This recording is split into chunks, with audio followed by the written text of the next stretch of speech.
जिन लोगों की नींद मृत्यु के समान शांत हो जाती है, उनका हर सुबह एक नया जन्म होता है और इसमें जन्म के साथ साथ अपने जीवन को एक नई दिशा दे सकते हैं, एक नया मोड़ दे सकते हैं, एक नया आनंद पैदा कर सकते हैं। सूरज की किरणों के साथ दिन की शुरुआत होती है और प्रकृति जाग उठती है। इसीलिए अगर अपनी सुबह को बेहतर बनाने की हमें नियम पता चल जाए तो आपका पूरा दिन आनंद और जोश के साथ भर देगा।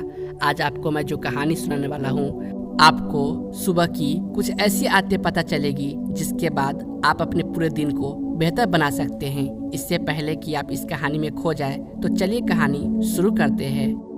यह उस समय की बात है जब धरती पर बहुत सारे काम इंसान के द्वारा किए जाते थे। मतलब उस समय इतनी ज़्यादा मशीनें का उपयोग नहीं होता था। इंसान खुद मेहनत करता था और अनाज पैदा करता था। आज तो बहुत सारी मशीनें आ गई है जो आसानी से कर देती है, लेकिन आज से तकरीबन 200 साल पहले काम इंसान ही किया करते थे। ऐसे ही एक गांव में मोहन नाम का एक युवक रहता था। खेती करना उनका खानदानी पेशा था। जहाँ पर मोहन के माता पिता बहुत ही मेहनती थे, वहीं मोहन बहुत ही आलसी व किसी भी काम को अच्छे से नहीं करता था, या यूँ कहें कि उसका मन किसी काम में लगता ही नहीं था। उसके माता पिता को अक्सर उसके भविष्य के बारे में चिंता होती थी कि हमारे जाने के बाद यह कैसे अपना पेट भरेगा, कैसे मेहनत करेगा। उसको खूब डांट फटकार लगाने के बाद भी उसमें कोई अंतर नहीं आ रहा था। दिन पर दिन स्थिति और ज़्यादा चिंताजनक होती चली गई। अब वह दिन में भी सोता रहता था और सुबह भी बहुत देर से उठता था। एक दिन मोहन के पिता को पता चला कि गांव में एक बहुत बिच्छू आया हुआ है और वह मानव शरीर के बारे में बहुत गहरे विषयों पर चर्चा करता है और उसको ठीक करने के लिए बहुत अच्छी औषधियाँ भी लेकर आया है। फिर क्या था, उनके पिता मोहन को लेकर उस बौद्ध बिच्छू के पास पहुंच जाते हैं और वहां पहुंचकर वह बौद्ध बिच्छू को प्रणाम करता है और कहता है कि हे महात्मा, यह मेरा 22 वर्षीय पुत्र मोहन है। मैंने सुना है कि आप शरीर संबंधी इलाज करते हैं। मेरे बेटे को कोई रोग तो नहीं है, लेकिन पता नहीं फिर भी क्यों बीमारी की तरह रहता है। किसी भी काम में उसका मन नहीं लगता है और उसे बहुत जल्दी थकावट हो जाती है। कृपया करके मुझे बताइए कि अगर यह कोई रोग है तो मैं इसका क्या इलाज करूं। यह सुन बिच्छू उसकी जांच करते हैं और उसके बाद उसके पिता से कहते हैं कि इस बच्चे को तो कोई भी रोग नहीं है, इसे केवल इसकी आलस ने जकड़ा हुआ है। इसके बाद वह मोहन से पूछते हैं कि तुम सुबह कितने बजे उठते हो। यह सुनकर मोहन के पिता बीच में ही बोलते हैं कि महाशय, यह तो सुबह सूरज उगने के बाद तक सोता रहता है। उसके बाद वह बौद्ध बिच्छू पूछता है कि इतनी देर से उठने का कारण क्या है, रात में देर से सोता है। इसका उत्तर देते हुए मोहन के पिता कहते हैं कि रात में देर तक पढ़ाई करता है और इसी वजह से यह सुबह जल्दी नहीं उठ पाता। यह सुनकर वो बौद्ध बिच्छू कहता है कि यही तो कारण है, यही तो जड़ है। मैं तुम्हें इसके लिए कुछ और तो नहीं दे सकता, लेकिन जो मैं कहता हूँ, अगर 29 दिन तक अनुसरण करो तो तुम्हारा जीवन जोश के साथ भर जाएगा, तुम्हारा मन लगेगा और तुम किसी भी काम को बहुत गहरी तरीके से कर पाओगे।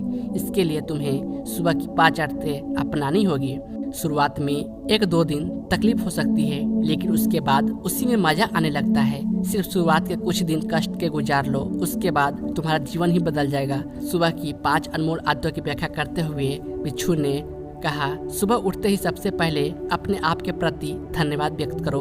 उस परम पिता परमेश्वर को धन्यवाद दो, क्योंकि उन्होंने इस प्रकृति द्वारा दिया हुआ अपना शरीर एक अनमोल तोहफा है। हर इंसान को स्वस्थ शरीर नहीं मिलता। बाहर की दुनिया में देखो तो तुम्हें कितने विकलांगों नजर आएंगे। इसीलिए हमारी सांसें अनमोल तोहफा होती है। पता नहीं कौन सी सांस कब अधूरी छूट जाए, इसीलिए इन सांसों में धन्यवाद का भाव प्रकट करें। इसके बाद खुले आकाश के नीचे आकर इस आसमान को, इन हवाओं को, इन पत्तियों को, सभी को धन्यवाद प्रकट करो।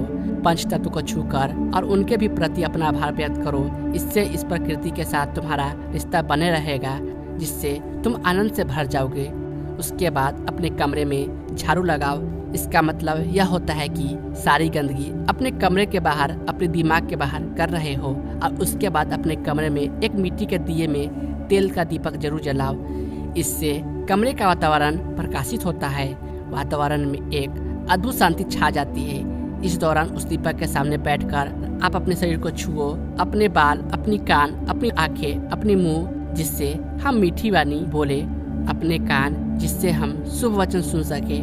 इन सारे अंगों को छूकर उनके प्रति प्रेम का भाव अपने अंदर प्रकट करें। उसके बाद वहीं पर बैठकर अपनी आंखें बंद करके कोई भी ध्यान जो आप लगाते हैं उस ज्ञान को पूरा करें। ध्यान करने से आपका दिमाग स्पष्ट होता है कि आप पूरे दिन में जो भी काम करने वाले हैं आप उसके प्रति स्पष्ट निर्णय ले सकते हैं। ध्यान आपका मार्गदर्शन है, वह आपको सही मार्ग दिखाता है।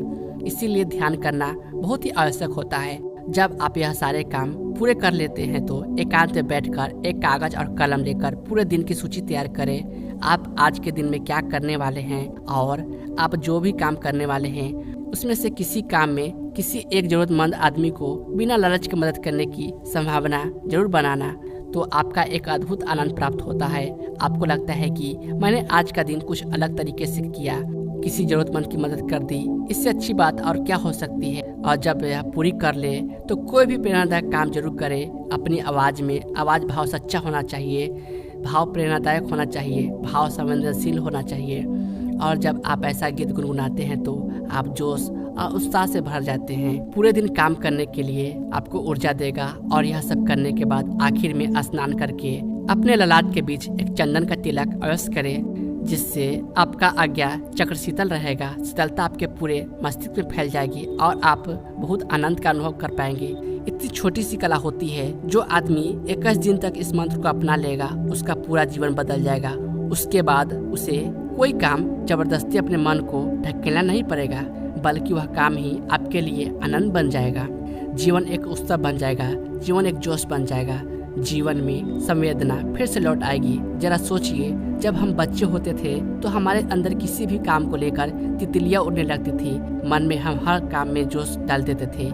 वैसा अब क्यों नहीं होता है? इंसान ने अपने आप को ही जटिल बना दिया है। लेकिन सवेरे की तरफ बढ़ते हैं, चलो बुढ़ापे से बचपन की ओर चलते हैं, उम्मीदों को फिर से जगाते हैं। चलो आज हम अपने गम से उठ जाते हैं, जीते हैं और दूसरों को भी जीना सिखाते हैं। तो चलो आज हम जीवन को एक नई दिशा दे देते हैं। दोस्तों, यह कहानी कैसी लगी आपको कमेंट के माध्यम से जरूर बताएं। धन्यवाद।